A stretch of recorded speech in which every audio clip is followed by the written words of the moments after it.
Commander, I've got Admiral Anderson on the QEC. Patching him through to you now.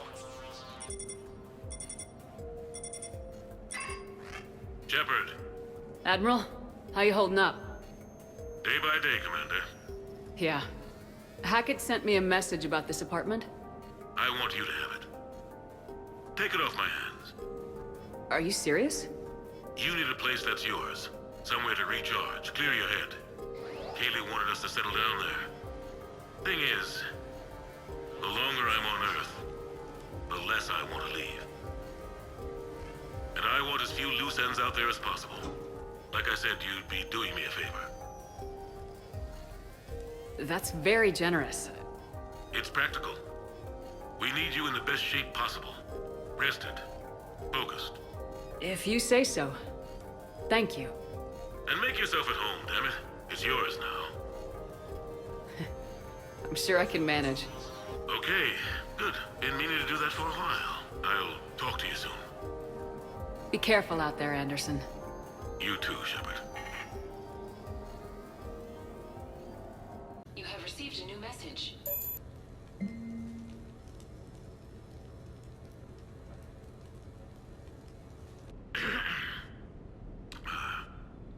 Okay. So, Tombstone data. Admiral David Edward Anderson. Not sure why anybody would be interested, but thanks for asking. I was born in London, June 8th, 2137. The last of 3 children born to Ursula and Paul Anderson. A nurse and a flight mechanic, respectively. But that's a little dry. And someone's gonna spice this up, right? Never been much for the spotlight. Anyway, where was I? It was a second marriage for my parents. They were almost 50 by the time they had me. My mother worked shifts, so my father would often take me to the base. While he worked, I watched transport ships and fighters take off. Worked his whole life around space travel, my father. But he never left Earth. Not for a day. He was a good man. But that's just a side note. Don't put that in. Who is it, Kaylee? Yes, I need to take that. I hope this is what you're after. I'll get to the more interesting N7 stuff next time. The Turians. Well, I might not always see eye to eye with the politics and the individual, but I have a great respect for the Turian military. Any Alliance soldier lucky enough to take part in their training programs will certainly be better for it. Their precision, skill, and discipline come together in a way that's second to none. Not that I'm faulting our own people or training. It's just that after fighting Turians in the First Contact War, years later, I had the opportunity to observe and train on Palaven. It was a turning point for me. And I would encourage any soldier to try it. It's a unique experience to put yourself in the squad of a Turian commander. My commander was an uncompromising bastard named Bartix Oryx. If you can find him, just ask how the platoon I commanded was trounced in his strategy game. Humbling. But I've used what I learned that day many times. The xenophobes will have their say. But I think it's vital that we do more of this kind of cross-species training. There you go. And if you do find General Oryx, let me know. I owe him money. You asked me to talk about the SSV Normandy. The Normandy SR-1. As commander of the Tokyo, I was consulted on the Normandy's design, and on board for her initial training exercises. The average person probably doesn't know that the Normandy was a joint project with the Turians. Acting CO, Eli Xander, was no diplomat. She ran out of patience with Turian posturing and politicking during construction. The chief architect of the Drive Corps, Octavio Tatum, and his team of Turian engineers were in the CIC for final training exercises. Tempers flared when Xander pushed the limits of the stealth system, waiting to vent the IES well past what Tatum was comfortable with. I tried to calm the situation, but it still ended with the Turian scientist in shackles and a human-Turian fistfight at Cora's Den later. Funny now, when I first laid eyes on the Normandy, She was the most beautiful thing I'd ever seen. Day after that training run, Admiral Wright found me on the bridge. She's yours, he said. Can't trust her to Xander. Send me a list of crew from the Tokyo you'd like, and prep for your first mission. Short command thanks to Saren. Still, one of the highlights of a long career.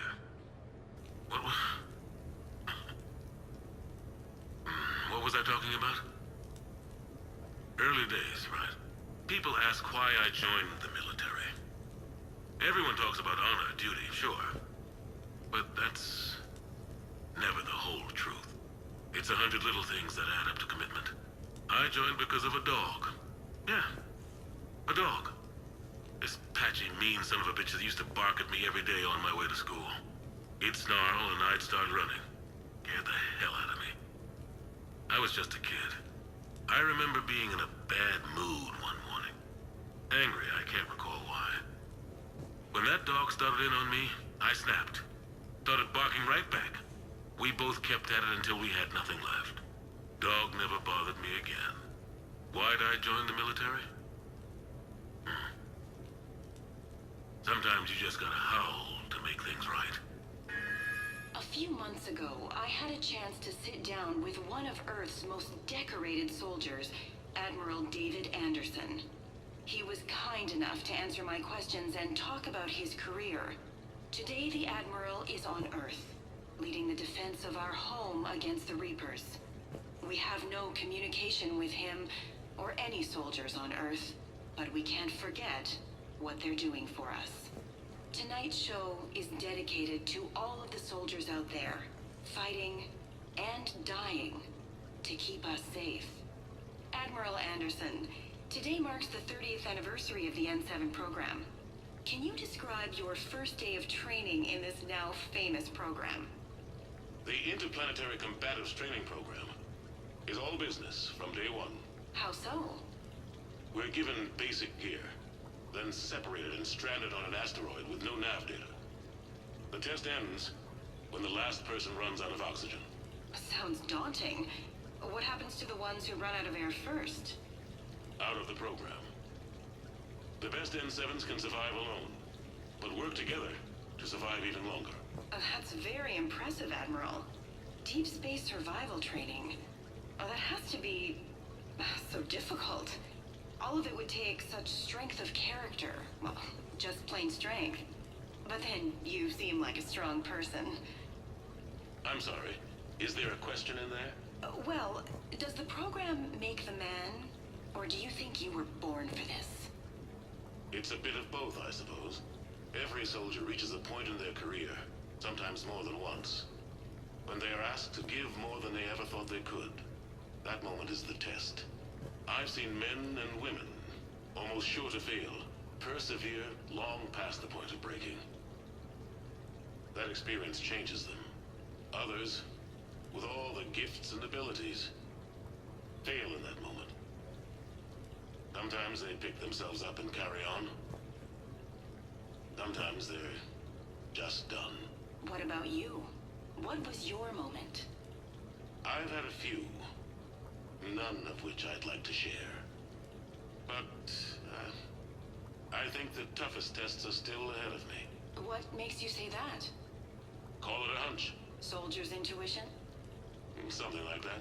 Do you trust your intuition? I mean, do you follow your heart over your mind? Well, it depends on the day. No, I suppose if I were to be honest, I do trust my instincts. The problem is, war isn't orderly. And the enemy is never predictable. Even the most experienced veteran is going to find themselves in situations they haven't trained for. In those instances, and there's more than I'd like to admit, your instincts are the only thing keeping you alive. That, and the men and women you're fighting beside. But soldiers are only as good as their leader, isn't that true? Yeah. A good leader can make an okay squad great. A bad leader, well, war tends to make examples of them. What makes a good leader then? A good leader is someone who values the life of his men over the success of the mission, but understands that sometimes the cost of failing a mission is higher than the cost of losing those men. That's a terrible line to have to walk. Yes, it is. But war is a terrible thing. Thank you for your time, Admiral. Thank you. The remainder of this interview was to take a more personal look at Admiral Anderson's life. It wasn't finished when the Reapers invaded. We can only hope that the Admiral and the soldiers under his command survive to tell us the rest of their stories. I'm Kalisa Al-Jalani. Thank you for watching. No, it's fine. I got a few minutes. First contact war? Yeah. I was there. My first real combat. First for a lot of us. I remember one night early in the war. Strapped to my seat as our transport approached the LZ. Everyone was dead silent. Just the sound of breathing. Good men. I trained with all of them. We were always joking and horsing around, but not this time. Just the rattle of the shuttle. And that heavy breathing. Everyone was thinking the same thing. We're off to fight alien invaders. Aliens. Think about that. We all grew up wondering what was out there. If we were alone in the universe. Now we knew. We weren't alone. And we were in trouble. So there we were. About to face an enemy as different and unknown as we could imagine.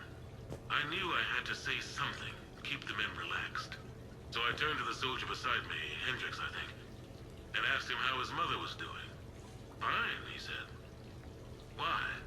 Because I heard your mama's so ugly the Marines thought she was a Turian. Almost shot her. I got a few smiles. Then Hendricks turned to me and said, "Hell, Anderson, I heard it was a picture of your mama that started this goddamn war in the first place. Scared the Turians shitless." Everyone had a good laugh at that. And the boys fought great that night. Sometimes that's all it takes. A joke, a pat on the back. Just a little reminder that everything's gonna be okay. Embarrassing moments? I've got more of those than anyone will ever know. Only way to learn something. But if I had to pick one to share... I had just gotten promoted to N7. Full of myself. King of the castle. Found myself buying drinks for undesirables in some rundown bar in the wards. They toasted my recent promotion. Hell, they would have toasted Batarian slavers if it had got them more drinks. About the time my money ran out, my new friends turned on me. I was outnumbered. Things didn't look good. My plan to get out of there involved lots of punching. Well, that worked for a while. Then a table hit me. Or I fell down. When I came to, I saw a Solarian putting the rest of the troublemakers down. A Solarian? Moved like a damn cat, I swear. When everybody was out cold. Or running. He walked over and helped me up. N7, he asked. "Yes, sir," I replied. He looked over my collection of unconscious friends, nodding. "Not bad, human," he said. Then he walked away. I had met my first Spectre. Learned an important lesson that day. No matter how good you think you are, there's always somebody quicker, faster, and a hell of a lot smarter than you just around the corner. That little lesson's kept me alive more than once since then. The Normandy? A brand new ship. My ship. You don't forget that moment. The first time you're standing there. The whole crew looking to you for direction. Unforgettable. I'd led men and women before that. Seen a lot of combat already. Always managed to find my way home in one piece. Do that a few times, you begin to think you know better than the next guy. Maybe you do, I don't know. But if you're lucky, really lucky, you find yourself on a good ship, in front of a good crew. A crew you can trust with your life. Gifted. Disciplined. Brave. All of them. Eager to set sail into the endless black ocean. I still remember my XO asking, my orders were. Shepard, I said. Let's see what we can find. You never asked me about this, but my wife just called. My ex-wife. Nobody likes to talk about the toll that long months apart can have on military relationships. She wasn't military. She couldn't handle it. But it's not even about military and non-military, damn it. It's spaceflight. Spaceflight. Finding the mass relays, miracles of engineering. Human imagination rising to meet our desires. We pay a price for that curiosity, that drive. Our relationships suffer. People we love suffer. But that's reality, and it's worth the cost. I must have thought it was. I guess I still do. In the end, you just have to hope you made the right choices. Okay. I have your new questions here. As a leader, do I ever feel that the end justify the means? Spirit of law over word of law. I'm not going to touch that with a 10-foot pole, but I think I know what you're after. You're referring to the way I, arranged to have the Normandy released to Commander Shepard before the Battle of the Citadel. I'm not sure how valuable hindsight is to the military. Obviously, it worked out for the best. Without the Normandy and Commander Shepard free to do what they needed to do, what we needed them to do, Saren might have taken the Citadel. I think it's clear what a different galaxy this would be if that had happened. I did what I had to. If I had been wrong, I would have gladly accepted the repercussions. The real trick is never being wrong. If you're looking for more action and less philosophy in these notes, let me know. Sure, I can talk about Commander Shepard. Big topic. There's been a lot written about the Commander, but most of it isn't true. People are quick to judge. They don't know the whole story. I don't even know the whole story. But I know the woman. Worked with her. Fought with her. Trust her with my life. Shepard's had some rough patches. Who of us hasn't? She's been forced to fight a lot of battles alone.